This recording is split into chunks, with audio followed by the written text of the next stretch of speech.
Talaga nga namang walang kupas pa din, no? Yung kanyang bunganga, matabil, ang bibig. Diba? Yung gawain ninyo, inililipat sa amin, huwag naman kayong ganun. Salbahis no? Tingnan nyo, mga minamahal.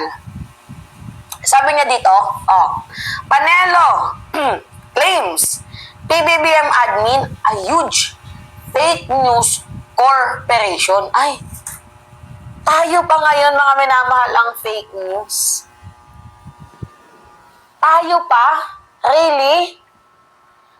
Mga minamahal, tingnan nyo yung pinakalat nilang issue kay PBBM noon, bangag, adik, nagpupulburon, wala sa katinuan, may sakit, nagsisex orgist, nagvuvudo, diba?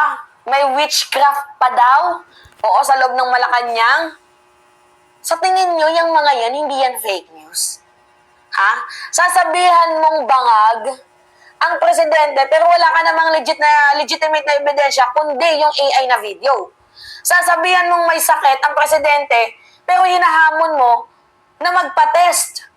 Di ba dapat kung ikaw yung nag-aakusang mayroong sakit ang presidente, malubhang sakit, ikaw dapat yung nagpo-produce ng evidence na may sakit nga ang presidente, ang gagawin niya, i-debunk niya na lang yun. Di ba? Kaso na yung ginawa ninyo? Sasabihan nyo na merong sakit, malubhang sakit ang presidente, kaya hindi niya na kayang gampanan na pagiging presidente ng bansa Pilipinas, kaya pinag-resign ninyo, pero wala kayong matibay na ebidensya. Tama ba yun?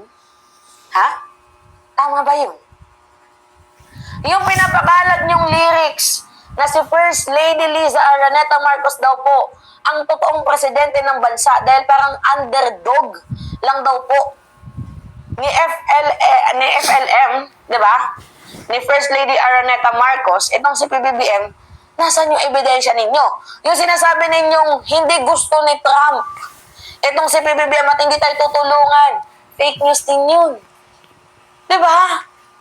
Nakaraan niya, may balita kagabi nga lang tuloy pa din ang pagsuporta ng Amerika sa bansang Pilipinas, tapos meron pa silang meetings, di ba? Fake news yun.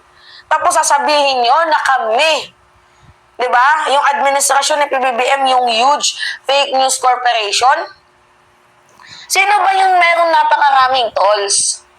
Matanong lang, sino ba sa inyo yung merong napakaraming tolls? Mga minamahal let me explain this for the last time. Sa mga hindi nakakaalam, meron akong ibibigay sa inyo search lang natin. Nick Gabunda. Nick Gabunda. Ito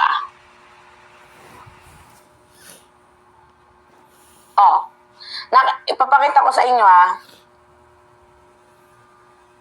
lang yung mensahe.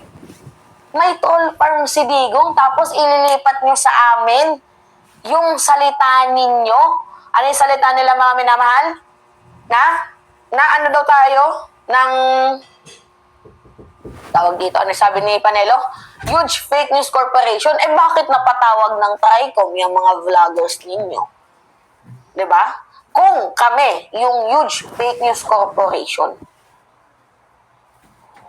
Diba? Gets ninyo? Kung kami, yung tinutukoy ni Panelo na huge fake news corporation daw, yung mga ginagawa ng mga vloggers, bakit hindi kami pinatawag sa TRICOM? Kasi kung fake news kami, ipapatawag kami. Pero meron din naman mga pinatawag doon na hindi naman fake news, kailangan na lang nilang mag-witness or mag-testify. Pinatawag. Diba? Pero yung kami, gagawa nyo ng kwentong fake news, kami nga lang tong depensa ng depensa Kayo nga, atake lang kayo ng ang ginagawa ninyo, atake kayo ng atake, kami depensa ng depensa. Sa ginagawa nyong fake news, yung bicameral reports. Fake news yun, na ang pumirma daw, si PBBM. Hindi naman si PBBM ang pumirma nun, lower house yun. Yung pinirma ni PBBM. Diba? Yung sinabi ni Digong, suportado niya daw yung gobyerno, pero tinitira niya. Diba? Nagigets niyo, fake news din yun. Ba't niyo ililipat sa amin yung gawain ninyo? Huwag ganun. Unfair. Mga minamahal, na tayo yung sasabihang ganito ganyan, pero sila naman yung gumagawa ng ganito ganyan. Diba? Itong si Panelo, wala talaga tayong maasahan dito eh. Tapos sasabihin nila, yung PCO, palingkera, si Atty. Claire daw, palingkera daw si Atty. Claire. Paano naging palingkera yun? Hindi lang ninyo kaya abutin yung ginagawa ni Atty. Claire? Kaya galit na galit kayo? Diba? Nare-real talk, sinasapul kayo? Kaya galit na galit kayo? Okay? Panelo, wag kami. Payag kayo, bumalik ulit si Panelo, mga minamahal? Sige, boto niyo yung mga Duterte. Babalik ulit yan. Yung rehimen na kung saan may dark, literal na side. Literal na dark side. Biruin nyo ba naman, mga minamahal, nagpa-martial sa Davao. Humigit kumulang 30,000 ng mga namatay, tapos pinaplantahan ng ebidensya, di ba, yung mga kalaban nilang kritiko para makulong. Grabe kung manira, wagas kung umatake. Alright. So yun po, mga minamahal. Anyway, ano masasabi nyo dito? It's me again, Alicia nyo, at nagbabalik ulit para sa ating panibagong video. Maraming salamat, mga minamahal.